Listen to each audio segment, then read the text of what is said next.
안녕하세요. 오늘 저희 충성 코이노니아는 개혁 신앙의 흐름, 개혁은 멈추지 않아야 한다라는 주제로 발표를 준비했습니다. 저희 코이노니아는 지난 종교개혁 508주년 기념주일 설교를 듣고 왜 우리가 종교개혁을 공부하고 알아가기를 힘써야 하는가에 대해서 이야기를 나눴습니다. 종교개혁의 정신은 돌아감이며 혼란하고 복잡하며 끊임없이 우상이 유혹하는 이 세상의 삶 속에서 그 돌아감은 옛 사람들이 알려주는 바른 모범 답안을 보는 것과 같구나라는 생각을 저희 모두가 했습니다. 그래서 결국 우리가 종교개혁을 공부하면서 과거를 돌아보는 것은 그 역사 속에서 우리의 미래의 길을 열기 위함이라는 것을 깨달았습니다. 그래서 저희는 이런 발표를 준비하게 되었습니다. 그래서 저희는 아직 많이 부족하지만 더욱 적극적으로 종교개혁에 대해서 공부하고 또 그 내용을 성도님들과 함께 나누기 위해 오늘 발표를 준비했습니다. 사실 부끄럽지만 개혁신앙 강좌 시간을 통해서 종교개혁에 대해서 자세히 배우기 전까지는 종교개혁이라고 하면 고등학교 세계사 시간에 배웠던 마르틴 루터가 교황에게 도전장을 내민 사건 이런 정도로만 알고 있었는데요. 하지만 이제는 종교개혁이 단순한 역사 속 지나간 한 사건이 아니라 하나님의 교회를 말씀으로 다시 세우신 영적 회복 운동이었다는 사실을 알게 되었습니다. 하나님은 타락한 시대 속에서도 언제나 돌아오라는 부르심을 주셨고 그 부르심에 응답한 많은 사람들이 있었다는 것을 저희는 알게 되었습니다.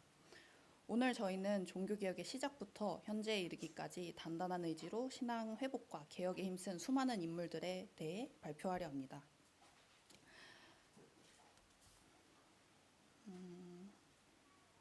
종교개혁을 상징하는 라틴어 문장이 하나 있습니다. 에클라시아 레포르마타 셈페르 레포르만다. 이 문장은 개혁된 교회는 항상 개혁되어야 한다라는 뜻인데요. 이미 개혁된 교회라 해도 말씀 앞에서 늘 자신을 새롭게 해야 한다는 신앙의 고백입니다. 오늘 저희는 크게 5시대로 나누어서 개혁신앙의 흐름을 함께 살펴보려고 합니다. 그 시작은 중세의 어둠 속에서도 진리의 빛을 붙든 사람들, 바로 개혁의 전야에서부터입니다. 네, 개혁의 전야의 시대는 제가 발표하도록 하겠습니다.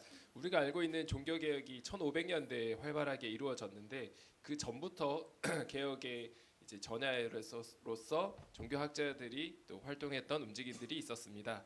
그 중세 말에 유럽은 이제 교회의 황금기처럼 보였지만 실제로 그 내부는 심각하게 병들어 있었습니다. 교황의 권력이 세속의 군주보다도 더 크게 되었고 성직을 돈으로 사고 팔고 또 면죄부를 팔고 있는 그런 문제점들이 많이 보였습니다. 하지만 많은 사람들은 그 권력 앞에서 당당하게 자기 목소리를 내지 못하고 또는 그냥 그거를 온전히 믿기만 하고 있었는데 이제 돈이 동전함에 떨어질 때 영혼이 연옥에서 떠난다. 이 광고 멘트처럼 들리는 이 구호는 복음을 철저히 왜곡시키고 있는 그런 것을 보여주었습니다. 하지만 하나님께서는 이 어둠 속에서도 말씀을 사모하는 사람들을 몇몇 일으켜 세우셨습니다. 이 시대의 외침은 공통점은 단 한 가지였습니다. 오직 하나님의 말씀으로 돌아가라. 그 대표적인 사람 중에 한 명으로 존 위클리프입니다. 잉글랜드의 사람으로서 그는 옥스퍼드의 신학자였고 교회의 타락을 보고 이렇게 외쳤습니다. 성경이야말로 신앙과 교회의 최종 권위다. 사실 성경이 이제 최종으로 가장 중요하다는 것이 우리 현재로서는 너무 당연한 건데 그 당시에는 이 말들이 어떻게 보면 되게 반역의 말이 되었고 그 권력자들에게는 비판을 받았지만 그래도 평신도들이 이것에 대해서 감동을 받고 또 이 존 위클리프는 영어 성경 번역을 추진하였기 때문에 평신도들도 성경을 많이 읽고 또 그의 제자들도 많이 생기게 되었습니다. 그 제자들이 이제 롤라드 파라고 불리면서 영국 전역에 복음을 전하게 되었습니다. 비록 이 존 위클리프는 이단으로 정죄되고 화형에 처해졌지만 이 그의 사상이 점점 퍼져나가면서 후대의 루터와 칼뱅에게도 깊은 영향을 주게 되었습니다. 그래서 이 존 위클리프를 종교개혁의 새벽별이라고 지금도 불려지고 있습니다. 그리고 다음은 야누스라는 종교학자입니다. 이 사람은 체코의 설교자로서 이제 체코가 그 당시에는 보헤미아라는 이렇게 제국으로 불렸는데 그 위클리프의 사상을 이어받아서 이제 체코에서 말씀을 전했던 설교자입니다. 그래서 교회의 머리는 교황이 아니라 오직 그리스도라고 선언을 하면서 이제 체코에서도 이 말씀이 전해질 수 있도록 체코어로 복음을 번역을 하였고 백성들이 쉽게 말씀을 들을 수 있도록 하였습니다.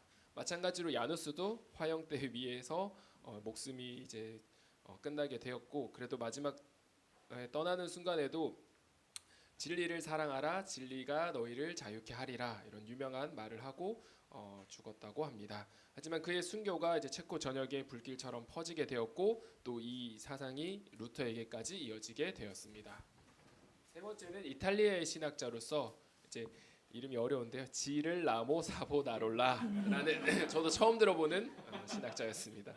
이탈리아에서도 이렇게 피렌체의 화려함 속에서도 이렇게 부패된 교회를 비판하였던 신학자입니다. 그래서 교회는 다시 거룩해져야 한다라고 외쳤고, 부패한 성직자들과 탐욕스러운 귀족들에게 비판의 목소리를 내고, 마찬가지로 교황의 명령에 의해서 화형당하게 되었습니다.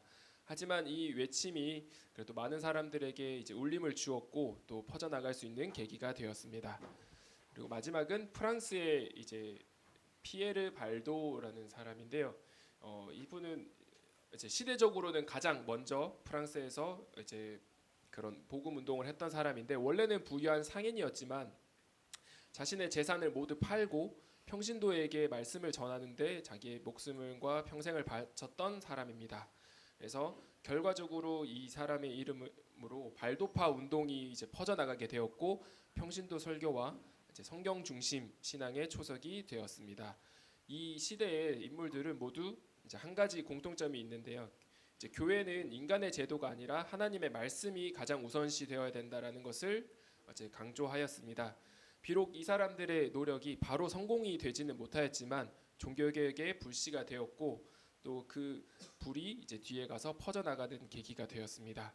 저는 이 파트를 보면서 사실 이제 성경에 나오는 많은 어떤 사람들이 목숨을 다해서 예수님을 믿고 이런 것들은 알았지만, 이렇게 종교개혁자들도 이렇게 목숨을 바쳐서 성경의 진리를 이렇게 주장했다는 것은 사실 이번에 알게 되었는데, 근데 그 내용들이 아주 어렵다기보다는 지금으로서는 사실 너무 당연한 얘기들인데, 그것이 목숨을 걸고 해줬다는 것이 감사하게 느꼈고, 또 저로서는 이 당연한 것들을 그냥 믿기만 하면 되는 이 시대에 태어난 것이 감사하고, 목숨을 바치지 않고도 교회 신앙생활을 할 수 있는 것에 이제 감사하게고, 또 목숨은 아니지만 나의 모든 것을 교회와 또 하나님의 말씀에 바쳐야 된다라고 이제 느끼게 되는 귀한 시간이었습니다.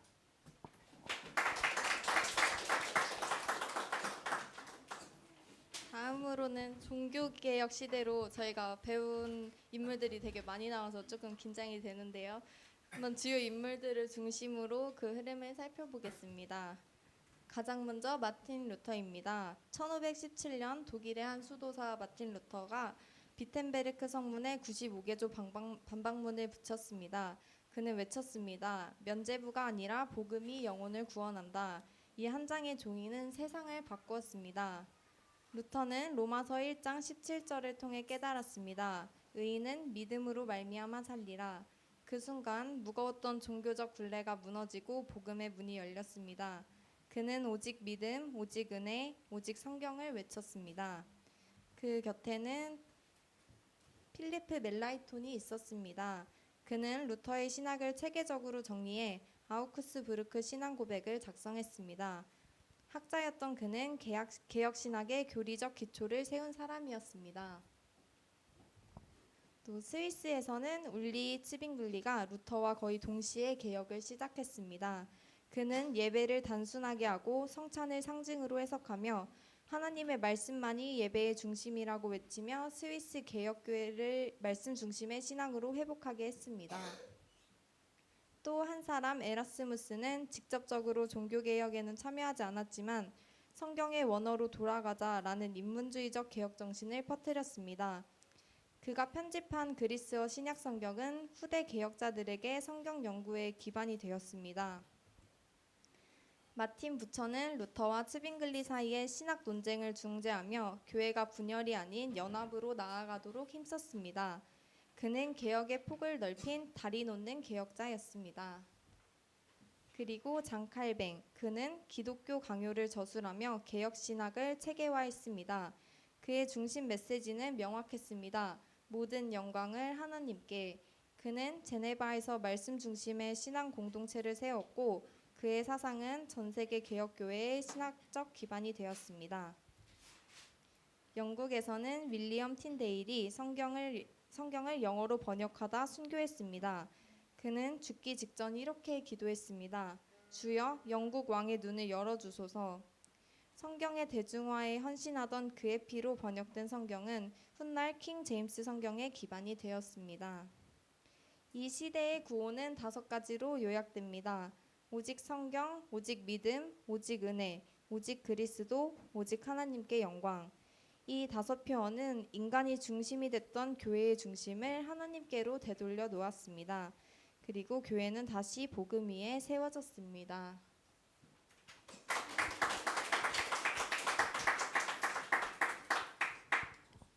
다음으로 정통개혁신학 확립기입니다. 종교개혁의 불길은 이제 신학의 체계 속으로 들어갑니다. 이 시기는 개혁신앙이 정리되고 확립된 시기입니다. 웨스트민스터 신앙고백이 작성되고 청교도 운동과 대각성 부흥 운동이 일어났습니다. 존 낙스는 스코틀랜드의 개혁자였습니다. 칼빈의 제자였던 칼빈주의를 수용하고 스코틀랜드 장로교회를 세우며 국가의 종교개혁을 주도했습니다.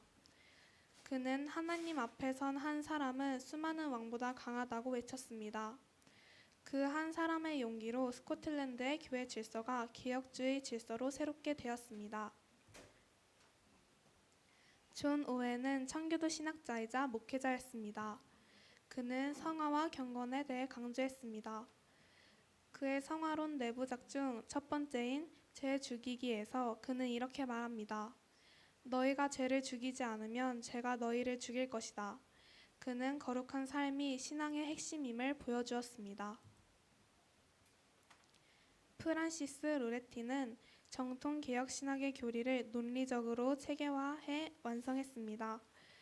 그의 변증 신학 강요는 예정론과 언약 신학을 명확히 세우며 지금도 그의 저서는 개혁 신학 교육의 교본으로 사용됩니다.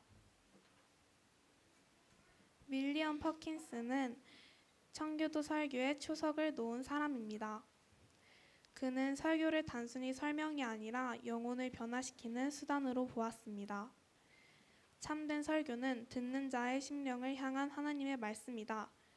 그의 가르침은 후대 청교도 신학 전통을 세웠습니다. 마지막으로 조나단 에드워즈입니다. 그는 미국 대각성 운동의 중심에 있었고 신앙과 감정을 통합한 신학자였습니다. 그는 부흥을 단순히 감정의 폭발이 아닌 성령의 역사로 인한 내면의 변화라 보았습니다. 그는 신학과 부흥을 결합시켜 복음주의 신앙의 기초를 마련했습니다. 이 시대의 신앙은 이렇게 말할 수 있습니다. 교리는 깊어졌고 신앙은 경건으로 자라났으며 교회는 다시 복음으로 서 있었습니다. 이때 개혁신앙은 단지 지식의 신앙이 아니라 성령의 경험과 지식이 함께 맞닿을 때 살아있는 신앙이 된다는 것을 알게 했습니다. 감사합니다.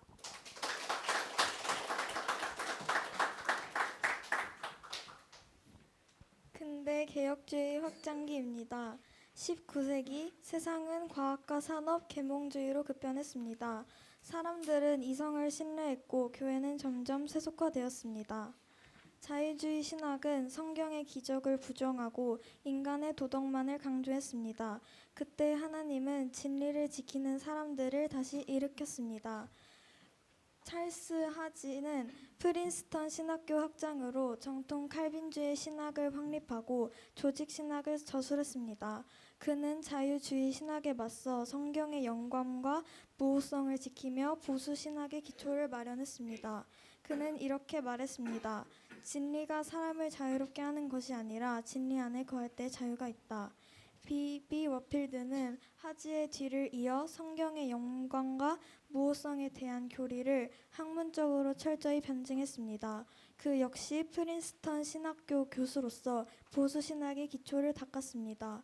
그는 성경을 하나님의 숨결이라 부르며 성경의 무호성을 학문적으로 방어했습니다. 게알더스 포스는 성경 신학의 아버지입니다.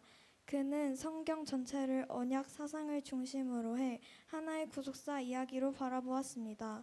그의 이런 언약 중심적 해석은 오늘날까지 개혁파 성경 신학의 뼈대를 이룹니다.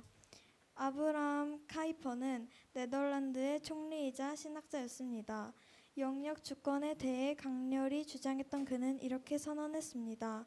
그리스도께서 내 것이라 말씀하지 않으시는 삶의 영역은 단 한 평방인치도 없다.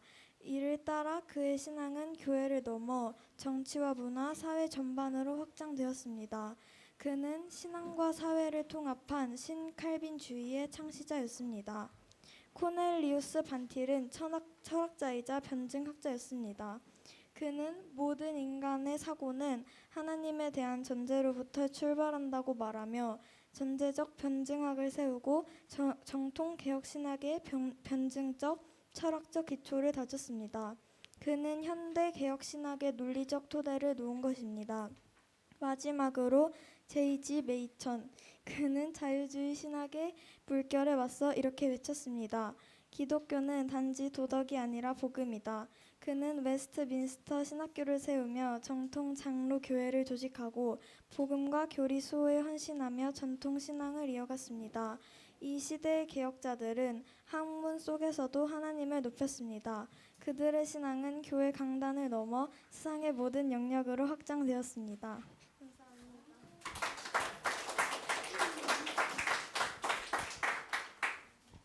이제 그 개혁의 불길이 한국으로 이어집니다.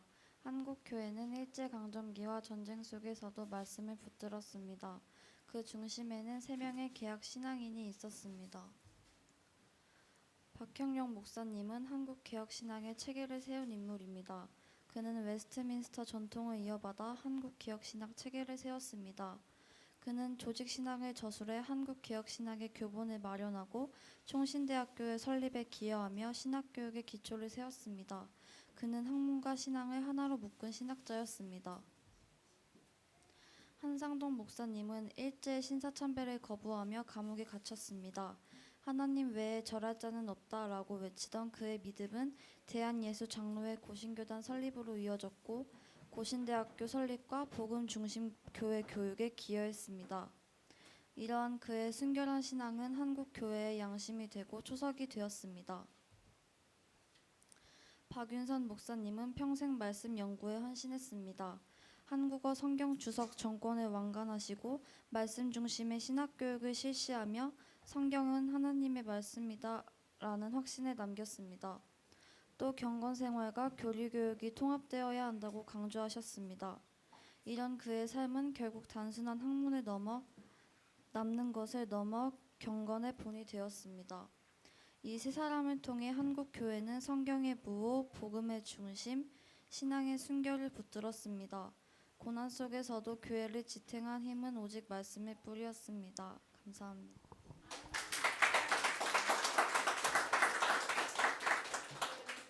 이렇게 시대와 인물을 자세히 살펴보면서 700년의 역사를 함께 따라 걸어왔습니다. 위클리프에서부터 박윤선 목사님까지 그 긴 여정 속에서 하나님은 한 가지 일을 하셨습니다. 말씀으로 교회를 새롭게 하신 것입니다.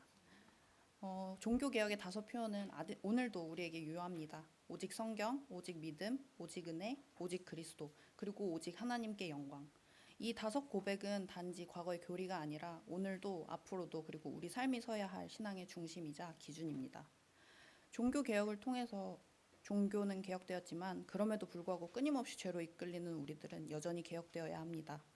우리가 말씀 앞에 서서 매일 회개하고 복음을 붙들 때 하나님은 오늘도 우리를 통해 교회를 새롭게 하십니다.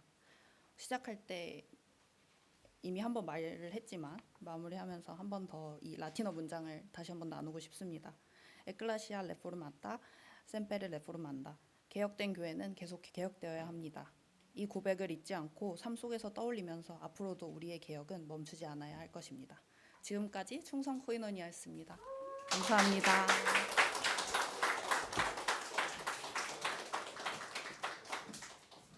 다시 한번 우리 열화와 같은 박수 부탁드립니다. 잠깐 요거 표 좀 누구 한 사람 들어줘요. 에스더가 좀 들어줄까? 앞에서. 조금 일찍 끝났으니까 제가 좀 우리 오직 은혜 교회에 좀 족보를 좀 설명을 드리면 좋겠다. 나중에 우리 종교개혁사 끝나고 또 계속해서 뭐 우리 몇 년이 걸릴지 모르겠지만 얼굴 보여줘도 돼요. 오늘 우리 에스더의 화장법이 조금 달라진 것 같아요. 우리 에스더의 스타일이 조금 달라졌는데 제가 느끼기에는 느낌 좋다. 뭐 제가 뭐 외모를 평하고 그런 게 아니고 훨씬 더 좋다 느낌이 들었습니다. 아무튼 그건 그거고. 여러분 사실 뭐 제가 보니까 이거 원고를 가져왔는데 너무 잘해 놓은 거예요. 이거 어떻게 한 거야? 뭘 보고 한 거야? 그러니까 챗 GPT가 우리 GPT 선생님이 조금 가르쳐 줬대요. 다 배워야죠. 뭐 어떻게 하겠습니까? 요즘 선생님이 워낙 똑똑하셔가지고 모든 걸 가르쳐 주시니까. 그래서 제가 좀 보니까 이 챗 GPT가 다 믿을 건 아니에요. 그러니까 좀 들어가지 말아야 될 사람도 막 들어가 있고 그랬습니다. 그래서 그 사람들은 제가 좀 제껴 놓고 이랬습니다. 여러분 우리 칼빈 우리에게 중요하죠. 왜냐하면 이 칼빈이 앞에 있었던 이런 종교개혁자들의 그런 핵심적인 내용들을 잘 정리하면서 이 개혁파가 무언가를 정리한 신학자이기 때문입니다. 이 칼빈이 다 옳은 건 아니에요. 칼빈이 말했다고 해서 우리는 무조건 칼빈의 말을 따라야 된다라고 하는 건 절대 아닙니다. 그의 사상을 따르는 거죠. 그의 사상이 뭡니까? 성경으로 돌아가야 된다라고 하는 사상. 이 칼빈이 이제 그런 종교개혁을 불을 지폈지만 사실 그 이전에도 보면 종교개혁자들은 항상 있었습니다. 중세 1000년 동안 이런 신앙을 가졌던 사람은 끊임없이 있었던 것이죠. 그래서 여러분 우리가 보통 개신교 혹은 신교, 구교 이렇게 구분을 하는데 물론 편의적으로 그렇게 말하고 부를 수는 있겠지만 그렇지 않습니다. 우리가 개신교가 아닙니다. 우리가 기독교예요. 우리가 기독교고요. 기독교 안에 뭐 이제 로마 가톨릭도 있고 정교회도 있고 개신교도 있고 뭐 이렇다고 말하는 사람들이 많지만 사실 우리가 기독교이고요. 정교회는 그냥 말 그대로 동방정교회고요. 그리고 로마 교회는 말 그대로 로마 가톨릭 교회입니다. 우리가 기독교예요. 원래 기독교로 돌아간 것이 종교개혁의 사상이 되는 것입니다. 그러면서 이제 쭉 이어져 내려오다가 존 낙스가 이제 장로교회, 그러니까 하나의 정치적 시스템으로서 칼빈의 신학이 내용적 신학이었다면, 그러니까 칼빈의 이 신학의 개혁파는 어떤 신학을 추구하느냐를 보여주는 것이었다면, 이 존 낙스는 장로교 시스템, 그러니까 칼빈의 사상을 이어가면서 교회를 어떤 구성으로 이루어갈 것인가, 어떤 체계로 이루어갈 것인가에 대해서 존 낙스는 장로교회를 한 것입니다. 장로교회. 왜 장로교회인가? 교회를 누가 다스리는가의 문제인 것입니다. 감독이 다스려야 된다. 그러면 감독교회, 감리교회입니다.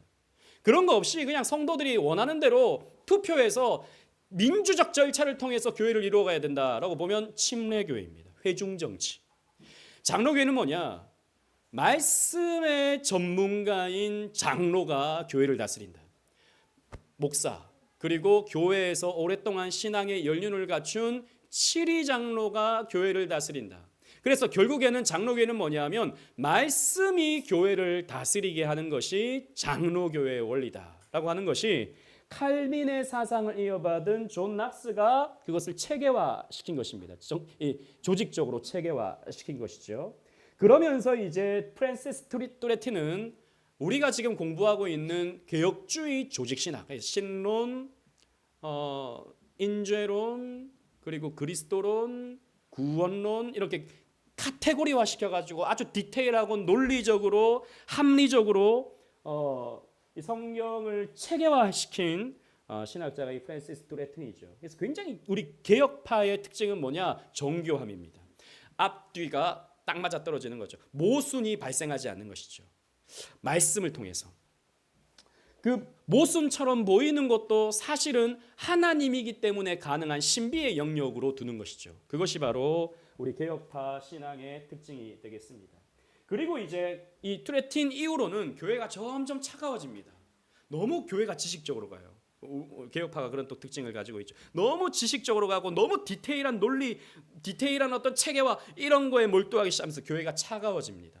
그랬을 때 저 밑에 있는 조나단 에드워즈가 우리의 신앙은 그런 신학적인 교리적인 디테일을 기반으로 해서 영적인 가슴에 불을 질러야 된다라고 하는 부흥을 일으키게 됩니다. 그러니까 부흥을 일으켜야 된다라고 해서 일으킨 게 아니라 말씀을 말씀대로 설교하니까 부흥이 일어난 거예요.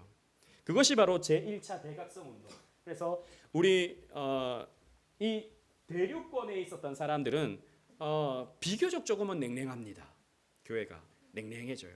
하지만 미국으로 건너갔던 이 조나단 에드워즈는 미국 시대에 부흥이 일어나죠.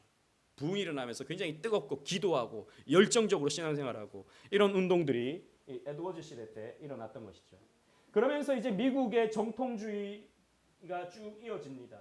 찰스 하치, 아까 얘기했던 것처럼 조직 신학, 그리고 워필드, 그리고 아브라함 카이퍼, 그리고 이제 여기는 나오진 않지만 이 당시에 아주 우리가 기억해야 될 신학자 중에 한 사람은 헤르만 바빙크라고 하는 신학자입니다. 그 세 사람이 세계 3대 칼빈주의 신학자다라고 이렇게 말하는 것이죠.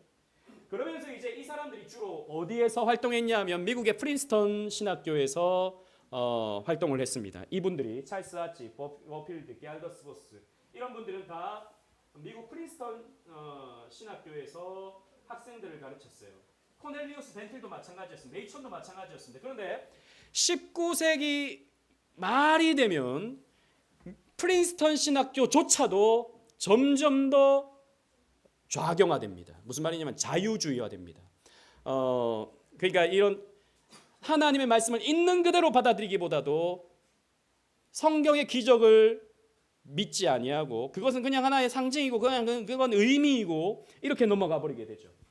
그렇게 프린스턴 신학교가 이분들이 다 떠나고 나서 이분들이 다 이제 돌아가시고 나서 벤틸과 메이천이 남게 되었을 때 이런 식으로 프린스턴 신학교가 가면 안 된다. 우리는 원래의 또 옛적 길, 그 선한 길로 돌아가야 된다라고 하면서 프린스턴 신학교를 나와서 미국의 웨스트민스터 신학교를 1900 초기에 12년인가 19년인가 아무튼 프린스턴 신학교를 나와서 이제 웨스트민스터 신학교, 웨스트민스터의 정신으로 돌아가야 된다라고 해서 웨스트민스터 신학교를 메이천이 교장을 하고 벤틸이 변증학 그리고 조직 신학을 맡아서 웨스트민스터 신학교를 만들게 됩니다. 그래서 필라델피아에 가면 프린스턴 신학교도 있고요, 웨스트민스터 신학교도 있습니다. 웨스트민스터 신학교가 이런 자유주의에 물들지 않고 원래의 신앙으로 돌아가고자 하는 운동에서 시작한 거죠. 팔이 아픈가요? 자, 여기 박형용 이제 박사님이 계십니다. 이분들이 활동할 당시에 미국 프린스턴 신학교에서 공부를 하신 분이에요. 박형용 박사님이. 그런데 이제 고고로 돌아와서 이제 학생들을 가르치려고 하는데 일제강점기가 되었던 것이죠. 그래서 만주에서 학생들을 가르쳤습니다. 그때 박형용 박사님이 가르쳤던 제자가 박윤선 박사님이에요. 프린스턴에서 공부하고 와서 이제 만주에서 학생들을 가르쳤던 겁니다. 한국에서는 학생들을 가르칠 수가 없으니까. 왜? 교회를 핍박하는 그런 상황이었으니까. 그래서 박윤선 목사님이 공부를 너무 잘해가지고 이분도 다 평양신학교 출신인데 박윤선 목사님은 유학을 보내야겠다라고 해서 어디로 보내느냐? 프린스턴 신학교로 가지 말고 당신은 웨스트민스터 신학교로 가라. 이미 프린스턴 신학교가 좌경화됐다. 그리고 새롭게 웨스트민스터 신학교가 만들어졌으니까 거기에서 공부해라라고 해서 박윤선 목사님을 웨스트민스터 신학교에 보내게 돼요. 그래서 박윤선 목사님은 이 메이천과 벤틸 밑에서 공부를 하게 됩니다. 자, 그리고 해방이 되었습니다. 해방이 되었을 때 이 한상동 목사님이 일제 시대 때 신사참배 반대 운동을 했습니다. 신사참배 반대 운동을 하다가 투옥이 됐죠. 그리고 해방과 함께 나오게 된 겁니다. 놀라운 것은 이분이 원래는 8월 16일인가 17일인가 사형을 당하게 되었는데 그 날짜를 기다리고 있는 상황에 갑자기 우리나라가 해방이 된 거죠. 이 히로시마에 원자폭탄이 투하되면서 이 한상동 목사님은 당시 일제의 꼭두각시, 일제의 괴뢰신학교라고 할 수 있는 조선신학교의 신학교를 우리는 인정할 수 없다. 원래 평양신학교, 그 언더우드 선교사님이 오셔서 세웠던 그 평양신학교를 회복해야 된다. 그때 당시 평양신학교는 일제시대 때 폐교됐습니다. 신사참배 반대한다고. 일제 황제, 일본의 천황에게 우리가 절할 수 없다 하는 거죠. 그리고 일본의 전쟁 영웅에게 우리가 절할 수 없다라는 것입니다. 그런 운동을 이제 한상동 목사님이 펼치다가 감옥에 가셨는데 나중에 이분이 휴록해서 조선신학교를 우리는 인정할 수 없고 저 신학교는 자유주의 신학교이기 때문에 우리는 인정할 수 없고 새롭게 우리는 신학교를 해야 된다라고 해서 만든 신학교가 부산의 고려신학교입니다. 이 한상동 목사님이 누구를 교장으로 모시고 왔냐면 당시에 이제 만주에서 허학대를 가르치던 박형용 목사님을 고려신학교 제1대 교장으로 해서 한상동 목사님과 이 박형용 박사님이 부산에서 고려신학교를 개교한 거예요. 그래서 고려신학교를 줄여가지고 그 교단 이름을 뭐라고 했냐? 고신이 된 겁니다. 그런데 박형용 박사님은 이 부산에 있어서는 신학교를 할 수 없다. 사람들이 다 서울에 있는데 어떻게 부산에 와서 공부를 하고 올라가겠느냐. 서울로 가자라고 했는데 한상동 목사님은 그렇게 할 수 없다고 했어요. 이분들이 갈등이 일어났어요. 그래서 박형용 박사님은 서울로 올라와서 새롭게 신학교를 만들었는데 그 신학교가 뭐냐? 총회신학교입니다. 당시에 총회신학교. 총회신학교를 줄여서 그러면 그 교단이 어떻게 됐냐? 총신이 되는 거예요. 총신대학교가 되는 거예요. 뿌리는 사실 같은 색깔이다라는 것입니다. 그리고 총신 쪽이 나중에 1960년대에 고신하고 원래 우리가 신학이 뿌리가 같으니까 합치자 해서 합쳤습니다. 그래서 그 교단 이름이 뭐냐? 합동이 되는 겁니다. 합동. 그래서 지금 총신의 교단 이름은 합신입니다. 합동입니다. 합동. 고신하고 합동했다고 합동이에요. 근데 3년 만에 다시 고려파와 나뉘어지게 됩니다. 한상동 목사님이 서울로 가서 했는데 이게 잘 안 됐어요. 그래서 다시 고려파 환원이 이루어집니다. 다시 고려신학교가 부산에서 이어지게 돼요. 그리고 이 박형용 박사님과 한상동 목사님이 서로 갈라지게 돼서 박형용 목사님이 저 서울로 올라가서 총회신학교를 하니까 그러면 새롭게 교장이 필요한 거잖아요. 새롭게 교장이 필요했을 때 2대 교장으로서 박윤선 목사님이 고려신학교 2대 교장으로 가게 되는 겁니다. 그런데 오랫동안 또 같이 한상동 목사님과 고려파 운동을 하다가 얼마 안 남았어요. 좀 갈등이 일어났어요. 오해가 일어났습니다. 사람들이 모이면 갈등이 일어날 수밖에 없죠. 그리고 한상동 목사님 저는 잘 모릅니다만 저는 이제 성우태 목사님한테 배웠잖아요. 성우태 목사님은 한상동 목사님의 제자거든요. 이분이 보통 분이 아니에요. 이분이 부산 사람 좀 알고 있습니까? 저는 부산 사람을 많이 좀 겪어봤는데 저희 전도사님 빼고 부산 사람들이 좀 보통이 아니에요. 셉니다. 너무 세요. 세도 너무 세요. 예전에 제가 섬겼던 그 이제 은사 목사님 너무 셌어요. 너무 세서 이제 좀 그런 게 있었죠. 아무튼 이게 안 되는 거예요. 박윤선 목사님이 다시 서울로 올라서 총신대에서 가르치다가 총신대에도 좀 문제가 생겼습니다. 그래서 80년대 초반에 박윤선 목사님이 총회가 점점 정치화되면서 이제 합동 측이 정치화되는 모습을 보면서 박윤선 목사님이 따로 학생들을 데리고 신학교를 새로 만들었어요. 그러니까 교단 정치에 영향을 받지 않고 오로지 우리 신학만 하자라고 해서 만든 신학교가 합동신학교입니다. 합동신학교를 줄여서 새롭게 만들어진 교단 이름이 뭘까요? 합신이 되는 겁니다. 그래서 합신, 합동, 고신은 사실 신학적 뿌리는 같습니다. 그러나 조금 색깔이 조금 다르죠.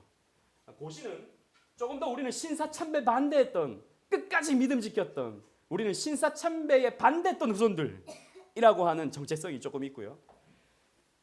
합신은 교단 정치에 영향받지 않고 우리는 오로지 신학의 엄밀함 그걸 추구하겠다라고 하는 데 있어서 합신은 좀 특징이 있고요.